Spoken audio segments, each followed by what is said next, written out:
as close as possible to the ear to harvest only kernels, not green parts. И другото много важно нещо е да прибирате максимално високо, така че да може в комбайна да влиза само единствено метлицата, без зелени, без теплото на сургото, защото то остава доста дълго време зелено и по този начин ще се предотвратите намокрянето на зърното. Because there is this green part, the sorghum is more resistant to drought, but it's also the reason why it is drying slowly at the end. Тъй като сургото остава зелено доста дълго време, с тегло и листа, това е една от основните причини то да бъде значително по-сухоустойчиво, но в същото време това е пък и причина, която не позволява бързото отдаване на влагата.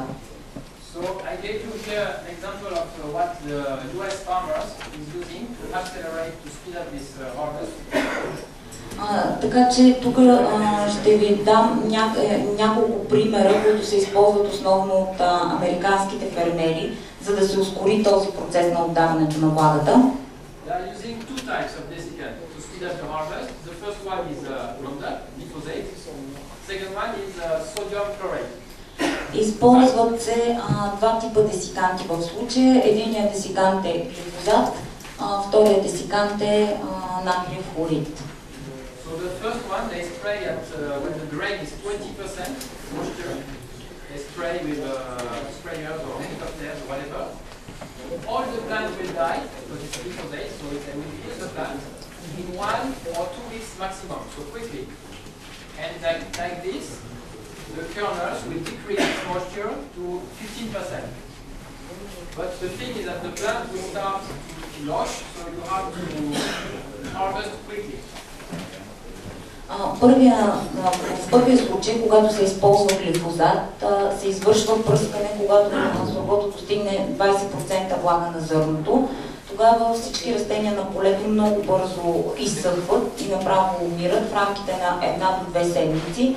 Влагата на зърното става около 15%, но тогава растението започва да полява изключително бързо и жътвата трябва да се направи максимално бързо.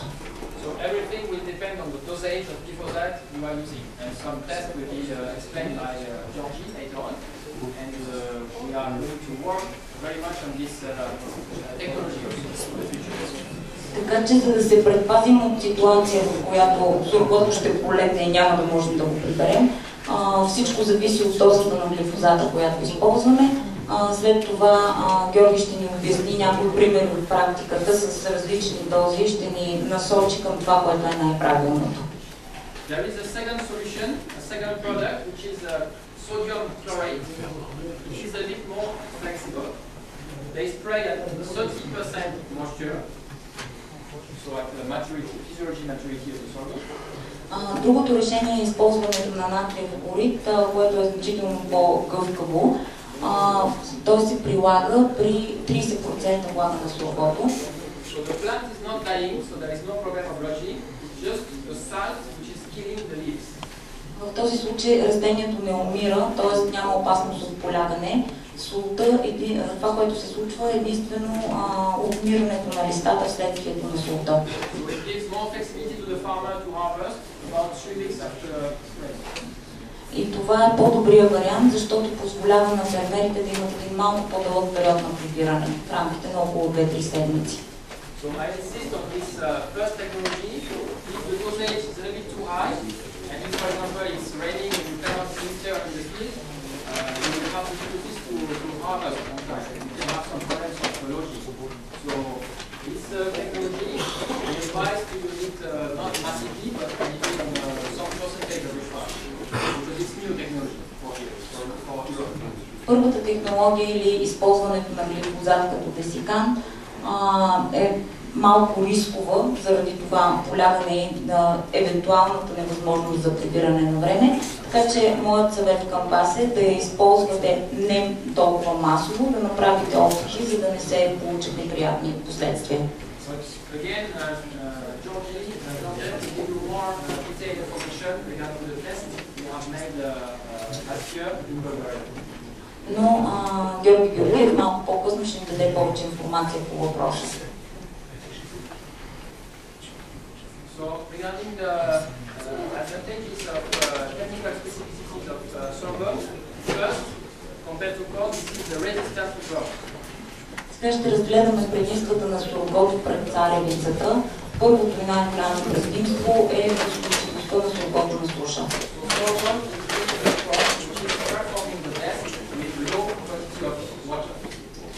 Сургото е културата, която се представя най-добре от всички останали, дори и при ниско и слаба наличност на вода.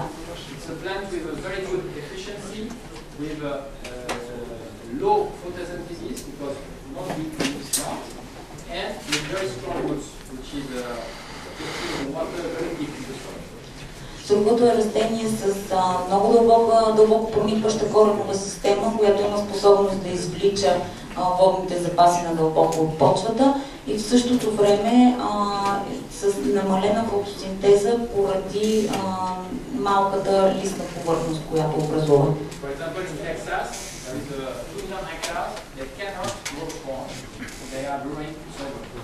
Например, в Тексас има 2 милиона хектара, на които е невъзможно да се отглежда царевица и те са заети точно от сургон.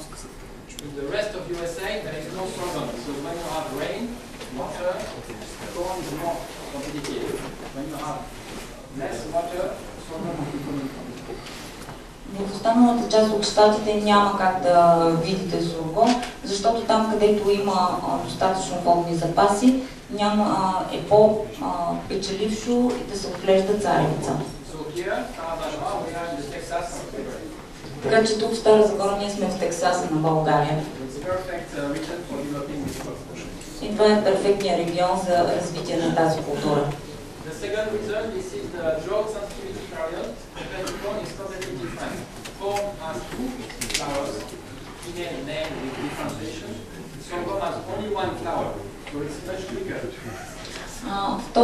Второто така голямо предимство е критичният период на сухоустойчивост, който при сургото е 2 пъти по-кратък, отколкото при царевицата. Именно защото при сургото няма разлика в цветежа на мъжките и женските цветове, както е при царевицата.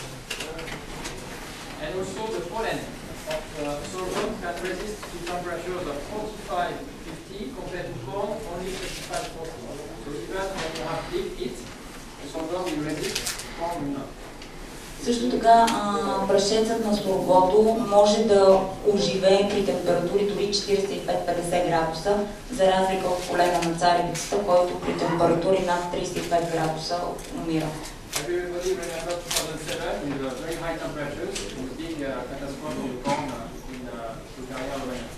Всеки си спомня, предполагам, 2007 година с изключително високите температури и невъзможността царевицата, както в Румъния, така и в България, да се опраши и съответно това нанесе катастрофални загуби.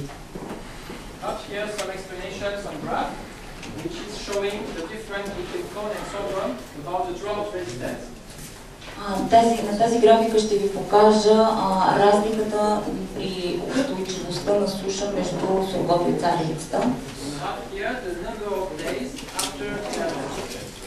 Тук са отбелязани броя на дните след поникване.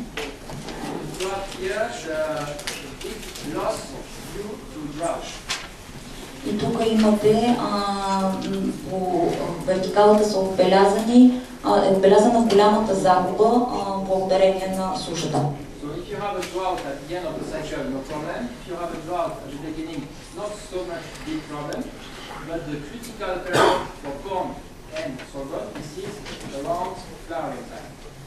Така че ако имате суша в края на вегетационния период, няма никакъв проблем. Ако сушата е в началото на вегетационния период, проблема не е чак толкова голям, но критично е положението по време на цъфтежа на сургото и на царевицата.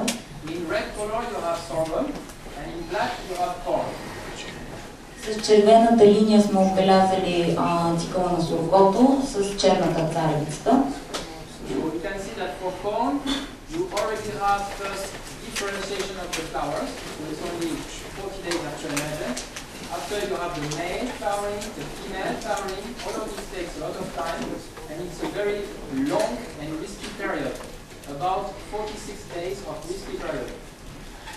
Както вече споменахме, цъфтежът на мъжките и женските цветове при царевицата не става едновременно. Те цъфтят по различно време, с доста голям интервал от време между си, така че това довежда до един около 46-дневен период, който е рисков по време на цъфтежа на царевицата, през вегетацията на царевицата. In sorghum, the risky period is much lower, 2 times smaller, only 47 days, and the effect of the stress is lower because there is less photosynthesis, less repap in sorghum. При соргото този период е съкратен на половина и е в рамките на 27 дни. Също така важно е да се отбележи, че стресът при соргото е много по-малък, тъй като, както вече казахме, то фотосинтезира по-малко, има по-малко зелени части. So this is very important because it's explaining all the competitive advantage of sorghum compared to corn or other crops. Това е много важно, защото обяснява най-важното предимство на соргото пред царевицата. The second strong point of sorghum, this is about the low input crop. This is a plant which doesn't request a big amount of fertilizers. Следващото предимство на соргото при царевицата е, ако можем така да се изразим, соргото е култура, която изисква кой знае колко големи разходи за производството. Например, това е култура, която изисква ниски норми на коренето. Sorghum has very low request on phosphorus,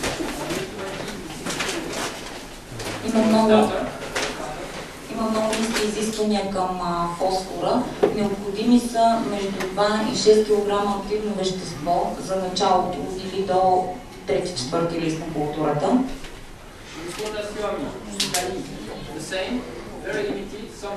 Many farmers don't spray any С калия ситуацията е почти същата. Много повечето от фермерите не внасят калий, но така или иначе на бедни почви са необходими отново между 26 кг активно вещество на декар.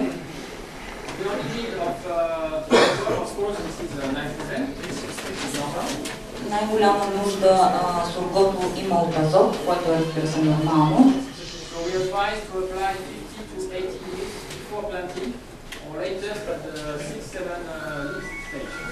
Нашия съвет е да внесете между 5 и 8 кг на декар активно вещество преди сеитбата или по-късно по време на вегетация в фаза 6-7 лист.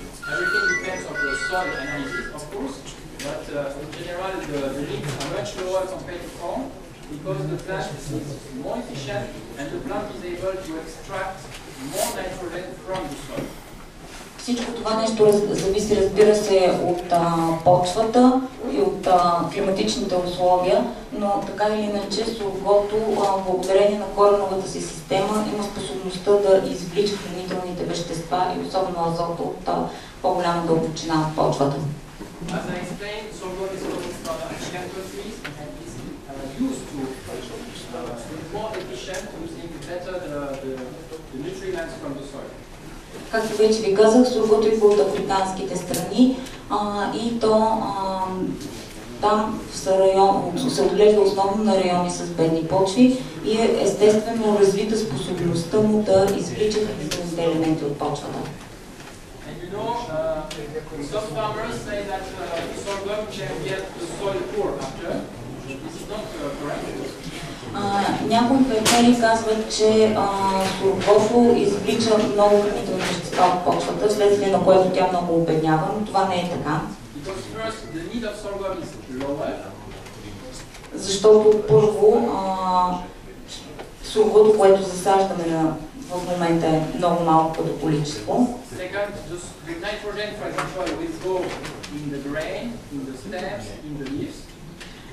Нуждите на соргото от тор са минимални.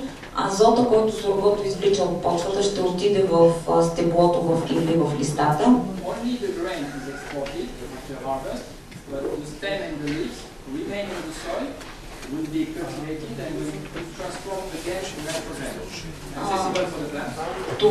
Единствено зърното извлича хранителни вещества от почвата, но всичките хранителни вещества, които остават в стеблото и в листата и бъдат заорани в почвата, внасят обратно хранителните вещества. all the nitrogen which is available in the soil during the winter, in any case, will be washed out. И така или иначе всичкия азот, който остане в почвата по време на зимата, ще бъде отмит и той няма да може да се използва, ще бъде загубен.